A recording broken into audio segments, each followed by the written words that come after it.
हवेली झोपड़ी मुकद्दर सबका फूट जाएगा, अगर हाथों से दामने सराफत छूट जाएगा। खुदाए पाक का घर हो या राम का मंदिर, इमारत कोई टूटी तो भारत टूट जाएगा। लीजिए, धन्यवाद। मैं समाजवादी पार्टी का किन्नर सभा का प्रदेश उपाध्यक्ष बोल रही हूँ। देखिए, अब्बास अंसारी जी इस तरह का हेड स्पीच में सजा हुई है। हमारे अनुभव से इससे खतरनाक वाणी बोलते हैं भारतीय जनता पार्टी में। किसी नेता को उठाकर देख लीजिए, इससे एकदम घटिया शब्द बोलने वाला भारतीय जनता पार्टी के गठबंधन सरकार में सबसे एक नंबर पे ओम प्रकाश राजभर मंत्री है। देखिए, हमें अब्बास से नहीं लेना है, नहीं उसके पिता स्वर्गीय मुख्तार से लेना देना है, मगर बाबू जो सच्चाई है वो सच्चाई है।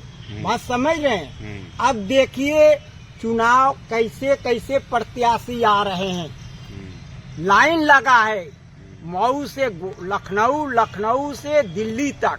बात समझ रहे हैं? उसमें भी हम भी छुपे हुए रुस्तम हैं। इनके सरकार में देखे ना, हमारे पे 3-3 बार जानलेवा हमला हुआ, हमारे चेले पे 2-2 बार जानलेवा हमला हुआ। वो राहुल सिंह है, एक मनीषा वर्मा है, उसको बंदेबी ले जाकर उसको नंगा करके मारे, वो चारों लिंग कटवा दिया इसने, राहुल सिंह।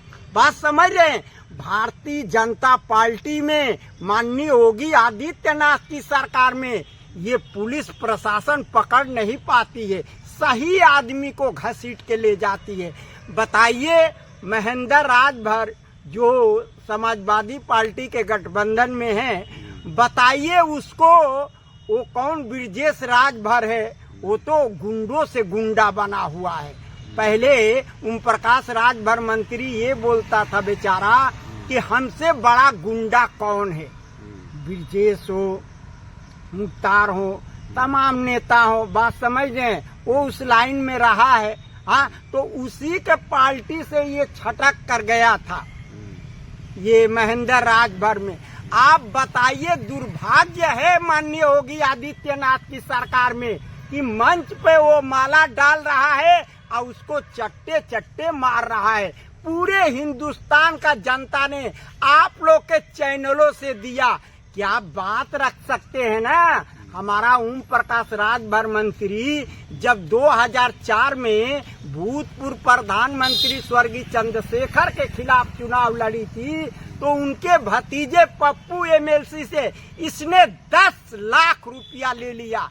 मगर मेरी माँ ने उस शहीदी जिले में पैदा की थी, तब मैंने भूतपूर्व प्रधानमंत्री स्वर्गीय चंद्रशेखर से चुनाव लड़ी थी। तो मैं समाज में अपनी बात रखती हूँ ना, कि किसी को मारती हूँ।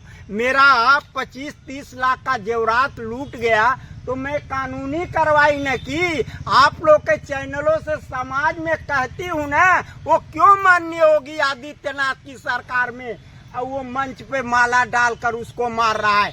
तो ये तो एक उपमा दिया गया है। वो ब्रजेश गुंडा खुद बोल रहा है कि ऐसे नेताओं को, तो ये तो बात लगती है हिंदुस्तान के हमारे प्रधानमंत्री माननीय नरेंद्र मोदी जी को और माननीय योगी आदित्यनाथ जी को, जिस तरह उसने मंच पे मारा है माला चढ़ा के। तो यही बाबू इनके सरकार में देख रहे हैं कि नहीं, रोज 2 दिन के बाद हत्या, रोज 2 दिन के बाद मऊ में हत्या, रोज 2 दिन के बाद। क्या प्रशासन के पास जाए, प्रशासन के पास जाओ, करे अरे हत्या हो गया, बस मुंह लटका कर चले आओ। ये माननीय योगी आदित्यनाथ जी कहते हैं कि 3 दिन में सुनवाई हो जाएगी। अरे हमारे उत्तर प्रदेश के माननीय योगी आदित्यनाथ जी, मैंने आपके पोर्टल पे कई बार भेजी हूँ, कहाँ सुनवाई हो रहा है, कहाँ सुनवाई हो रहा है। मैं तो आपको अपने दिल से आशीर्वाद देती हूँ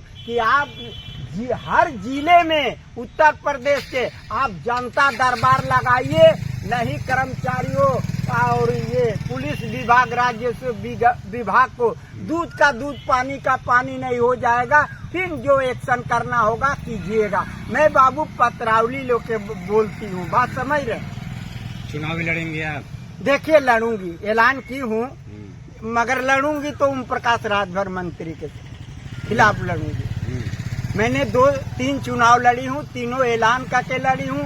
2001 में एमएलए लड़ी हूँ, 2004 में भूतपूर्व प्रधानमंत्री स्वर्गीय चंद्रशेखर के खिलाफ लड़ी हूँ और 2023 में यही नगर पालिका का चुनाव लड़ी थी, जो हमारे पे जानलेवा हमला हुआ। मेरे पास 3 शस्त्र है, तीनों ऑल इंडिया है, मगर ज्ञान प्रकाश त्रिपाठी डीएम ने माननीय योगी आदित्यनाथ की सरकार में ये लीलम सराफा के कहने पे अब मेरे तीनों शस्त्र निरस्त कर दिए। मैं हाई कोर्ट गई हूँ बाबू, आप लोग का दुआ रहेगा तो मिलेगा।